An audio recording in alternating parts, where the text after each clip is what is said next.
Hello and welcome to this edition of World Panorama, a show that keeps you up to date with all the big international news stories that unfolded this week.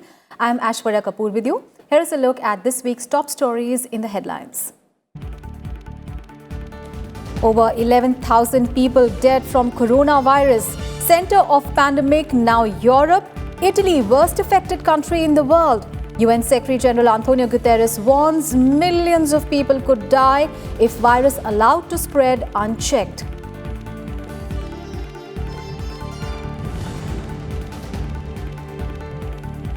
Stock markets continue to plummet amid fears of global recession. Coronavirus pandemic likely to cost the global economy $1 trillion this year. United Nations says nearly 25 million jobs could be lost worldwide.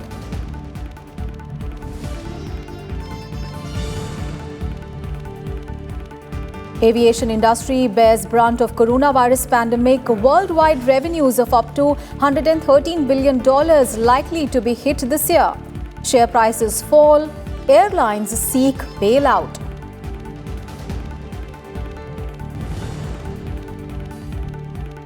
Political uncertainty in Israel continues. President tasks Netanyahu's rival Benny Gantz with forming government. Can Gantz's blue and white party break stalemate and ensure stable coalition?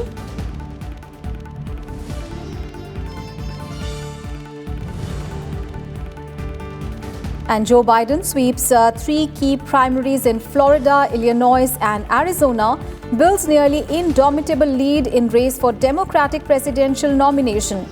Bernie Sanders contemplates staying in the fight.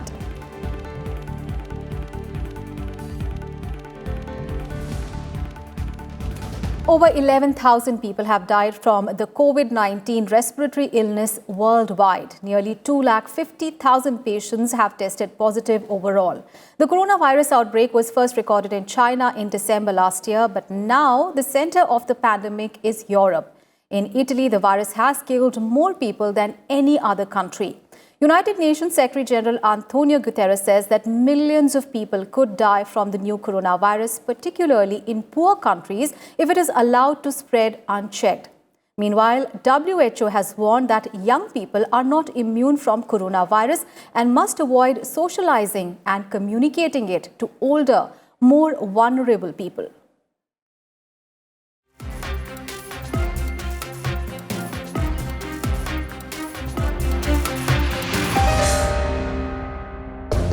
More than 250,000 cases of coronavirus worldwide, with more than 10,000 deaths, and it still spreads. UN Secretary General Antonio Guterres warned on Thursday that millions of people could die from the new coronavirus, particularly in poor countries, if it is allowed to spread unchecked. He appealed for a coordinated global response to the pandemic. Guterres also appealed to a group of 20 nations to help out. Wildfire, especially in the most vulnerable regions of the world, it would kill millions of people. As we need to immediately move away from a situation where each country is undertaking its own health strategies to one that ensures in full transparency a coordinated global response, including helping countries that are less prepared to tackle the crisis. Governments must give the strongest support to the multilateral effort to fight the virus, led by the World Health Organization, whose appeals must be fully met. The health catastrophe makes clear that we are only as strong as the weakest health system. Global solidarity is not only a moral imperative, it is in everyone's interest. China this week marked a major milestone in the battle to limit the spread, reporting no new locally transmitted coronavirus cases for the first time since the pandemic began. The Chinese health authority said on Friday that it received reports of 39 confirmed cases of coronavirus, and all of them were imported ones. But in other parts of the world, the situation is worse.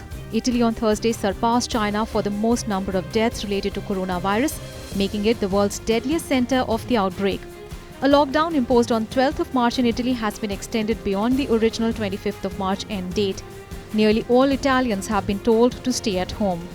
Hello, this is Daniela, the nurse in Milan. We are working in a situation of total emergency. The problem is that so many of our staff are at home as they are testing positive for COVID. So that leaves a handful of us to run everything. The good thing is that there is determination when faced with the reality of what is really happening. Among other badly affected nations are Iran, which this week reported high rise in death toll. The virus has so far claimed 200 lives in the US and infected more than 14,000 people. California issued a stay-at-home order for residents. Along with New York and Washington, California is among the US states worst hit by the coronavirus. The US has also called off this year's G7 summit, which had been scheduled for June. The most effective way to prevent infections and save lives is breaking the chains of transmission. And to do that, you must test and isolate. You cannot fight a fire blindfolded, and we cannot stop this pandemic if we don't know who is infected. We have a simple message for all countries: test, test, test. An almost shutdown across sectors around the world continues. All gatherings, public and private functions cancelled, sports events postponed, people asked to stay at homes, schools, colleges closed, people working from homes. Meanwhile, finding a vaccine for coronavirus has become a public health priority, and pharmaceutical companies and researchers across the world are hard at work on different contenders. There are currently no vaccines or treatments for COVID-19, so patients can only receive supportive care for now. Bureau Report, Rajya Sabha TV. The aviation industry is bearing the brunt of coronavirus pandemic. Revenues are in free fall as the travel restrictions mount. Coronavirus is grounding the world's airlines. Share prices of the airlines are falling. Worldwide, revenues of up to $113 billion are likely to be hit this year. Analysts say it is a critical time for governments to help the airlines hit by coronavirus. They add that the aviation industry may not fully recover from the effects of the pandemic.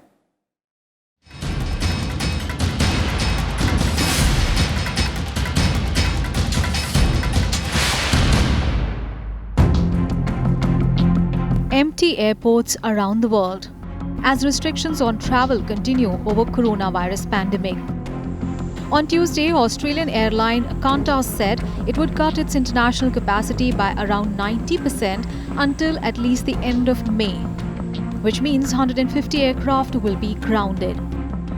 Qantas's decision is disappointing but entirely understandable given the dramatic situation we're seeing in terms of the downturn in international travel and the impact that's flowing through onto domestic travel intentions as well. It is not just this airline. Coronavirus is grounding the world's airlines. European and American carriers' share prices have declined massively. US airlines are seeking a $50 billion bailout as the industry staggers in the wake of COVID-19 pandemic. The Trump administration has already signaled a willingness to come to the aid. Airlines are a key channel in the economy. You've got to have it, point number one. Point number two, this is more, in our view, a liquidity help, cash flow help, because, again, we see this virus problem as a matter of months, not years. And we don't see the airlines failing. But if they get into a cash crunch, we're going to try to help them. But it's nobody's fault. And we're going to be in a position to help the airlines very much. We've told the airlines we're going to help them. They want $25 billion. Well, we're going to be helping. We're going to be backstopping the airlines. We're going to be helping them very much. Industry analysts predict that on current trajectories, most airlines will be bankrupt by the end of May. As cash reserves run down, fleets are grounded, and what flights there are operate at much less than half full. The International Air Transport Association, a trade group, projected a possible hit to worldwide revenues of up to $113 billion this year. And if people aren't travelling, these airlines don't have any income coming in, they have high fixed costs, and as a result, they could well have to make an awful lot of their staff redundant either for a short space of time or for even longer, depending on how long the effects of this coronavirus take to sort of shake out. Many airline bosses cling to the hope that global passenger numbers will follow the same trajectory as in the wake of previous disruptions, such as the terrorist attacks of September 11, 2001 or the global financial crisis of 2007 to 2009. After a few months of disarray, travel patterns then reverted to normal and growth resumed. All that will happen only if the recovery is swift. However, the longer the pandemic lasts, the less certain travel patterns are to revert to normal. If more airlines start to fail, that would have knock-on effects throughout the broader aviation industry. Bureau Report, Rajya Sabha TV.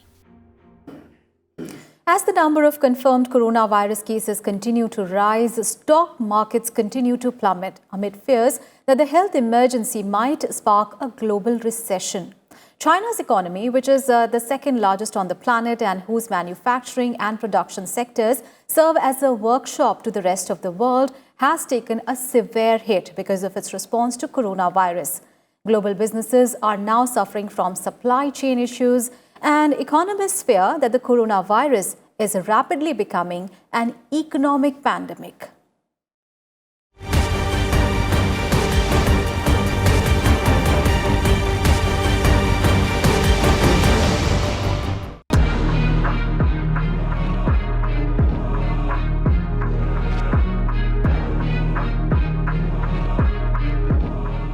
Stock markets around the world plunging.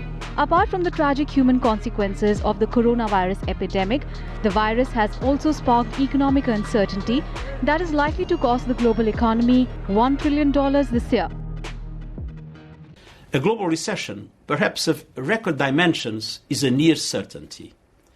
The International Labour Organization has just reported that workers around the world could lose as much as $3.4 trillion in income by the end of this year. This is above all a human crisis that calls for solidarity. Central banks around the world are waking up to the prospect that the cash crunch can beget a financial crisis, as in 2008. That is why the US Federal Reserve took aggressive easing measures on Sunday. However, the actions were not enough to prevent the markets from panicking. World financial markets continue to tumble over concerns about supply chain interruptions from China and oil price uncertainty among major producers.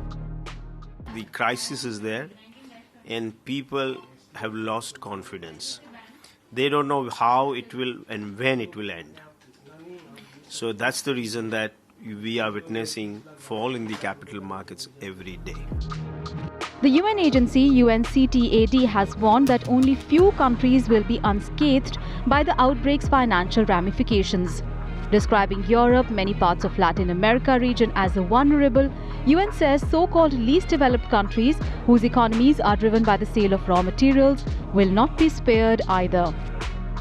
This week, several countries including Spain, UK, New Zealand, US announced aid packages to survive the onslaught of coronavirus on their economies. US President Donald Trump signed the latest $1 trillion coronavirus aid package into law Wednesday evening, this being the second such aid package in a matter of weeks.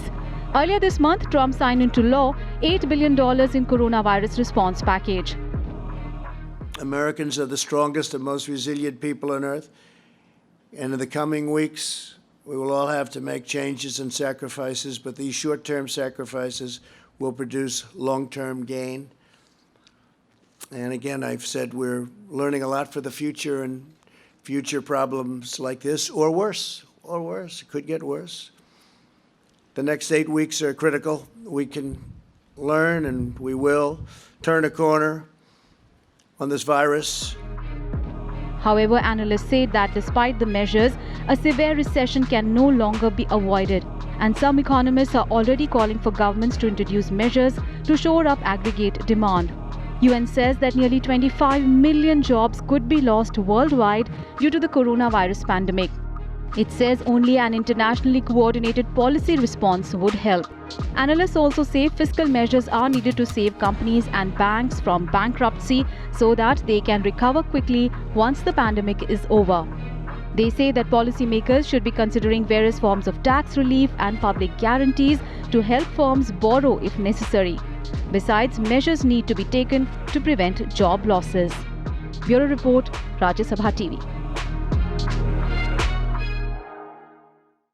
And amid all the focus on coronavirus epidemic and its consequences, there was a major political news in Israel this week.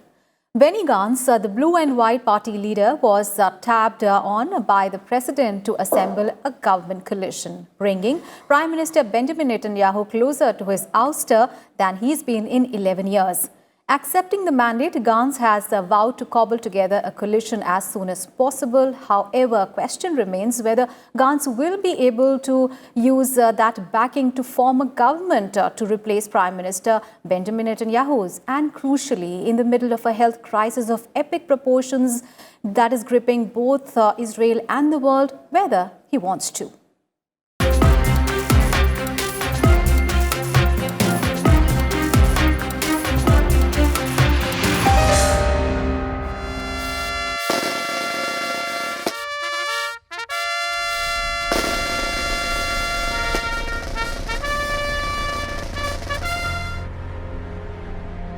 Israel's new parliament sworn in on Monday. Instead of normal festive gathering of the 120 parliament members, lawmakers sworn in 40 rounds of 3 each to limit public gatherings due to coronavirus outbreak. So the country got a new legislature, but still there is a bit of time to establish a government. This as no party got numbers in the third election in less than a year. Israeli president invited Benny Gantz, the leader of Blue and White Party, to form the government. This after Gantz won recommendations on Sunday from 61 legislators, a razor-thin majority in the 120-member parliament.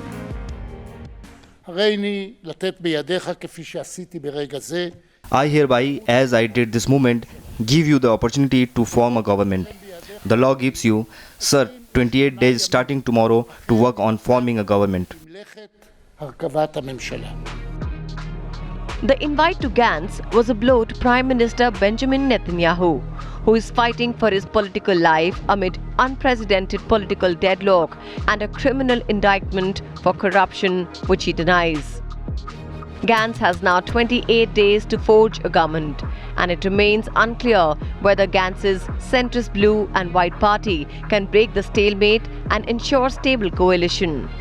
This because there are deep divisions within the factions that back him.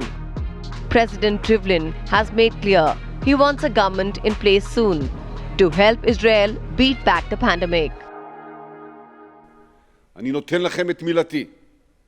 I give you my word. I will do all in my ability to establish within a few days as broad and patriotic a government as possible.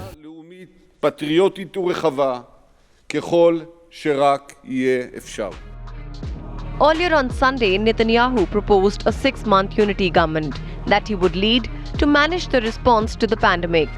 He also offered a 4-year arrangement that would see the two leaders equally split the job of Prime Minister. However, Gantz has consistently refused to serve in any government led by someone facing criminal charges. Netanyahu was in January formally charged with bribery, fraud and breach of trust. He denies wrongdoing. His trial had been due to open on Tuesday, but Jerusalem's district court postponed it to May 24th, blaming the virus outbreak. Bureau Report, Rajya Sabha TV. And now an update on the upcoming US presidential election. Joe Biden swept 3 key primaries on Tuesday as he built a nearly indomitable lead in the race for the Democratic presidential nomination. His resounding victories have almost eliminated a path for his rival Bernie Sanders, whose campaign is at crossroads now.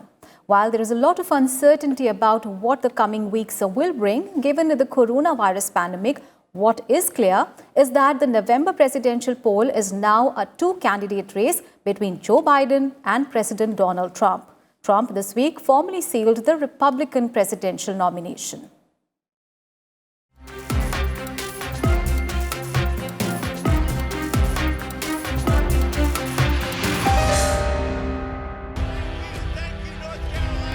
Thank you all very much. Even as the US, like the rest of the world, finds itself in the throes of coronavirus crisis, with all the 50 US states declaring emergencies, the race for White House continues. Former Vice President Joe Biden broadened his lead in the 2020 Democratic primary on Tuesday, sweeping 3 states, Florida, Illinois, and Arizona, worth 441 delegates. Biden's only other major opponent in the Democratic primary, Bernie Sanders, fell further behind with a little hope of catching up. Our campaign has had a very good night. We've moved closer to securing the Democratic Party's nomination for president. And we're doing it by building a broad coalition that we need to win in November. Also on Tuesday night, US President Donald Trump officially clinched the Republican Party nomination with a win in the Illinois primary.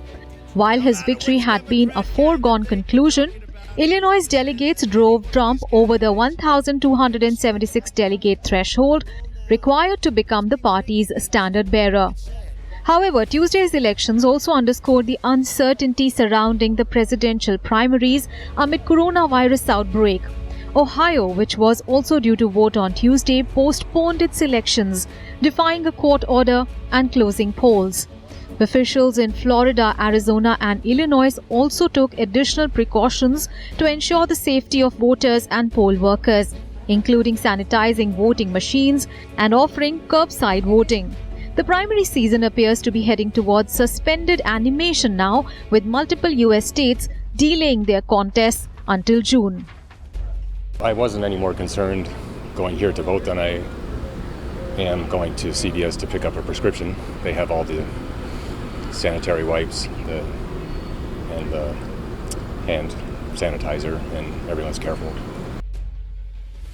As the race for White House intensifies, much focus continues to be on coronavirus pandemic. 2020 election campaign is also being reshaped.